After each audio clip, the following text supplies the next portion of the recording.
आपण पाहत आहात EDTV, बातमी अशी जिच्यावर तुम्ही ठेवणार विश्वास।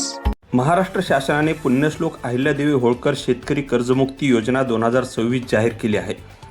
या कर्जमुक्ती योजनेसंदर्भात सविस्तर माहिती देत आहेत जालन्याचे निवासी उपजिल्हाधिकारी शशिकांत हदगल आणि जिल्हा उपनिबंधक विष्णू रोडगे। या दोघांनी संयुक्त पत्रकार परिषद घेत ही माहिती दिली आणि कोणत्याही शेतकऱ्याने कोणत्याही आपले सरकार केंद्र चालकाला कुठलाही 1 रुपया देखील देऊ नये असे देखील ठणकावून सांगितले आहे।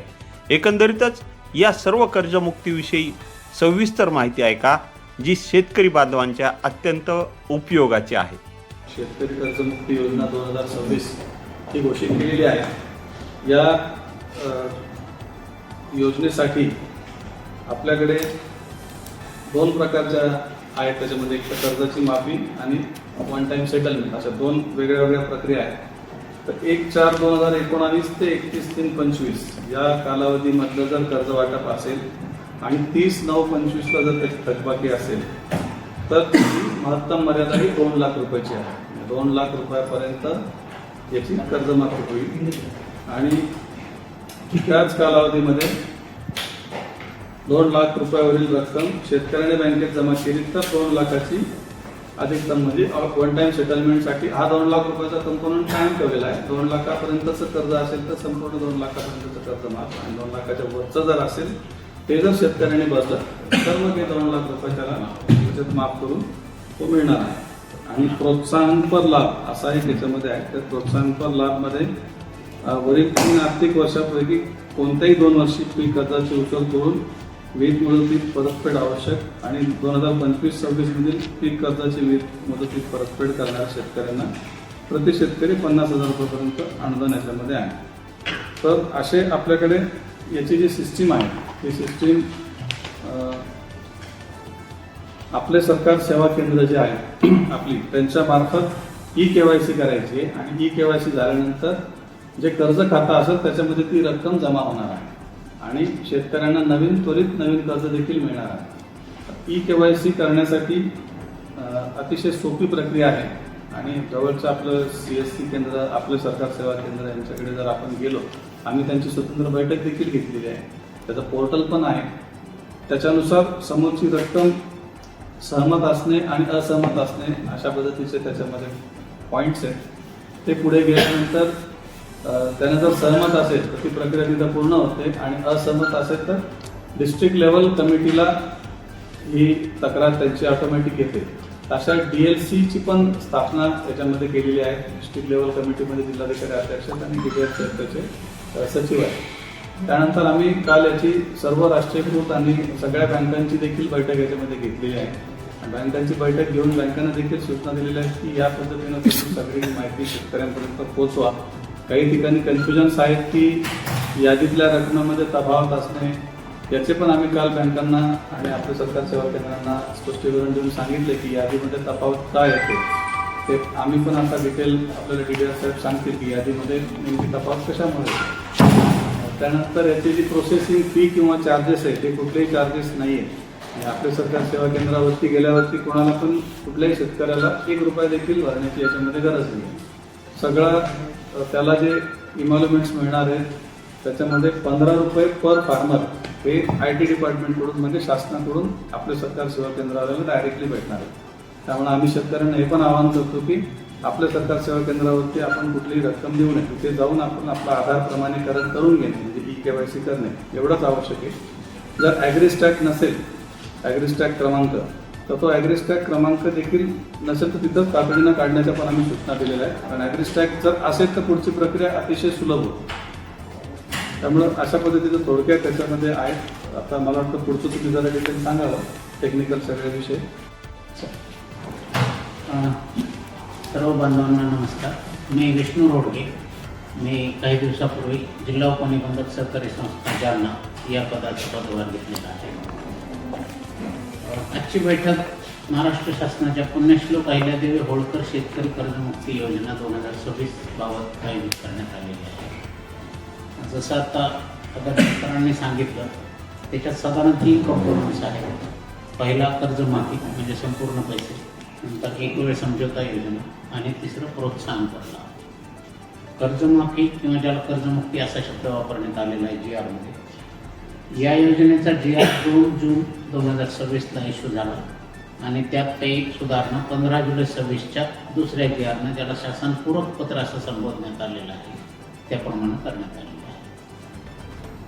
कर्जमाफीमध्ये 1/4/19 ते 31/3/25 या 6 वर्षांच्या कालावधीत ज्या शेतकऱ्यांनी पीक कर्ज घेतलं आणि त्याची 30/9/25 वर ते थकीत झालं.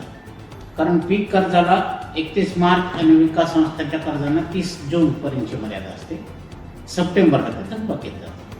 म्हणजे 30/9/25ला जी कर्ज थकबाकीत गेली, पीक कर्जे, क्रॉप लोन्स, ती कर्जे आणि त्या कर्जांपैकी जी कर्जे 31/3/26 पर्यंत परतफेड केलेली नाहीत, म्हणजे 31/9/25ला थकीत झालं आणि पुढच्या 6 महिन्यात ते भरल्या गेलं नाही, असे कर्जे सदर कर्जमाफीसाठी पात्र ठरविण्यात आलेले आहे. आणि त्याची रक्कम आहे ₹2 लाख. म्हणजे ज्या कर्जदाराचे व्याज आणि मुद्दल मिळून 2 लाखाच्या आत आहे त्यांचे संपूर्ण पैसे बँकांमध्ये, शासनामार्फत बँकांकडे जाणार आहे. हा पहिला कंपोनंट झाला. दुसरा आहे एक वेळ समझोता योजना. याच्यामध्ये असे शेतकरी आहेत की ज्यांच्याकडील येणे रक्कम 2 लाखापेक्षा अधिक आहे. अशा शेतकऱ्यांच्या बाबतीत निकष असा ठरवण्यात आलेला आहे, त्या शेतकऱ्यांनी 31/3/27 पर्यंत 2 लाखाच्या वरची रक्कम बँकेकडे भरायची आहे आणि त्यानंतर शासन 2 लाख रुपये संबंधित बँकेला. तिसरा कंपोनंट आहे प्रोत्साहन कर लाभ. कर्जमाफीच्या वेळी गेल्या 2 कर्जमाफीच्या वेळी अशी ओरड झाली, किंबहुना पहिलीच्या वेळी, की नियमित कर्ज भरणाऱ्यांवर अन्याय होतो, थकीत राहणाऱ्यांच्या बाबतीत शासन सहानुभूतीचं धोरण ठरवतो वगैरे. त्यामुळे शासनाने या कर्जमाफीत जे कर्जदार नियमित परतफेड करतात, जे रेग्युलर आहेत, डिफॉल्टर नाहीत, अशांसाठी पण तरतूद केलेली आहे. अशा कर्जदारांना त्याची काय अटी पण आहे. 22-23, 23-24 आणि 24-25 या आर्थिक वर्षांपैकी कोणत्याही 2 आर्थिक वर्षांमध्ये ज्याने पीक कर्ज घेतलं आणि मुदतीत फेड केलं, असे कर्जदार यांच्यामध्ये पात्र ठरवण्यात आलेले आहे आणि त्यांना 50,000 रुपये मिळणार आहे. आता यात उपप्रश्न असा आहे किंवा शंका अशी येऊ शकते की जर त्यांच्याकडे लिहिलं 30,000 असेल तर काय, तर त्यांना 30,000 मिळणार आणि कमीत कमी 5,000 मिळणार. एवढं कमी कर्ज निर्णय नसतं, हे त्याचं. 25 जुलैला पहिली यादी, म्हणजे तशी ती दुसरी आहे. पहिली यादी 500 शेतकऱ्यांची होती, ती आपल्या जिल्ह्यातले काही लोक नव्हते त्यात. तर या यादीमध्ये 1,07,505 107,505 असे नोट मिळाले सगळ्यांना. 1,07,505 खाते मंजूर झालेले आहेत पहिल्या यादीमध्ये आणि एकूण कर्ज खाते अपलोड बँकांनी केलेले 2,03,283. त्याच्यापैकी 1,07,505 खाते यादीत आलेले आहेत. या यादीत जेवढे नावं आलेले आहेत त्यापैकी जिल्हा मध्यवर्ती बँकांचे कर्जदार, म्हणजे जे विविध कार्यकारी सेवा सहकार्यांमार्फत खेड्यापाड्यात कर्ज वाटप करतात, ते आहेत 9,000-9,500 आसपास आहेत आणि उरलेले सगळे राष्ट्रीयकृत आणि ग्रामीण बँकांचे अपलोड केलेले सगळं. त्या NPA मधल्या यादीतल्या लोकांनी यादीवरून विसंबून न राहता संबंधित बँक शाखेत जावं, त्यांच्याकडील NPA तारखेची येणे रक्कम तपासावी, यादीतला विशिष्ट क्रमांक घेऊन आपले सरकार सेवा केंद्रात जावं आणि तिथं स्क्रीनवर आपले मजकूर तपासावा. तिथं त्यांना ऑब्व्हियसली 1 लाख रुपये रक्कम दिसणार, त्यांचं समाधान होणार, मग त्यांनी आधार प्रमाणीकरण करावं.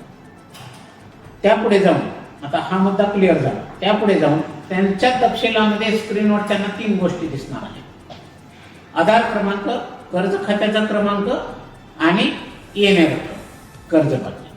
या 3 पैकी कोणत्याही आकड्याबाबत त्यांची शंका असेल तर त्यांनी त्याच ठिकाणी असलेलं ग्रीव्हन्स बटन दाबून ती तक्रार जिल्हास्तरीय समितीकडे, या कर्जमाफीच्या अनुषंगाने जिल्हास्तरीय समित्या गठीत करण्यात आलेल्या आहेत. जसं हरदल सरांनी आता सांगितलं, ज्याचे अध्यक्ष कलेक्टर मॅडम आहे, सदस्य सचिव मी आहे. कर्ज रक्कम, कर्ज क्रमांक, कर्ज खाते क्रमांक आणि आधार क्रमांक. पण याच्यावर ग्रीव्हन्स नोंदवून आधार प्रमाणीकरण करायचंच आहे, जेणेकरून ते नाव यादीतून निघून जाईल.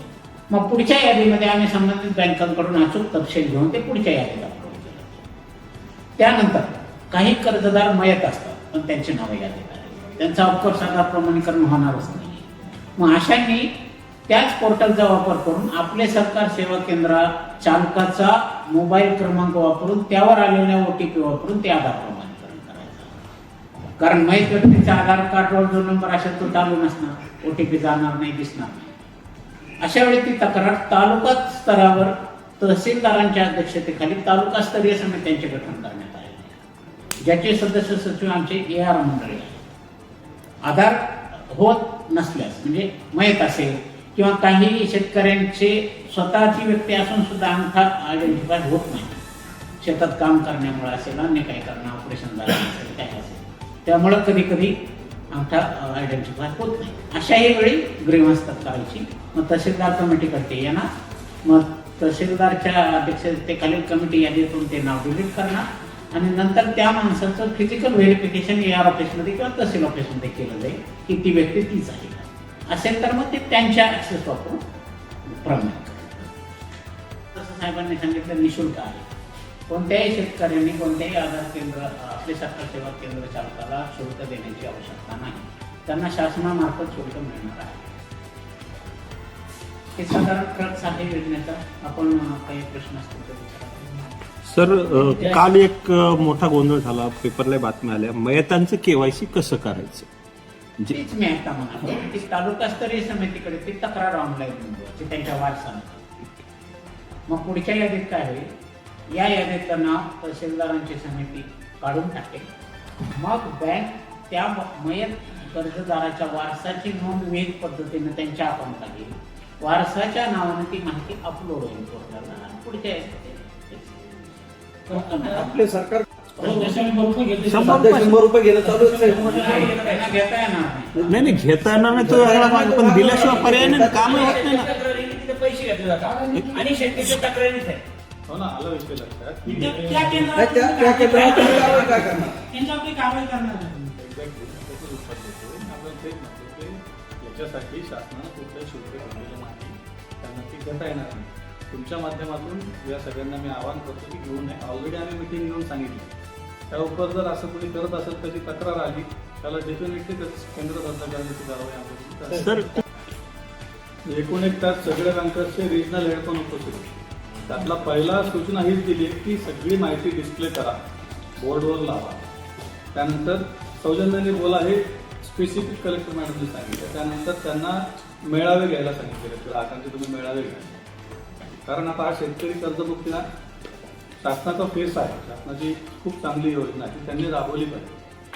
बँकर्सची बैठक घेतली आहे आणि आम्ही वारंवार बैठक घेणार. असं नाही की तिला आम्ही एकदा घेऊन सोडला, आम्ही दर आठवड्याला याचा आढावा घेणारच आहोत.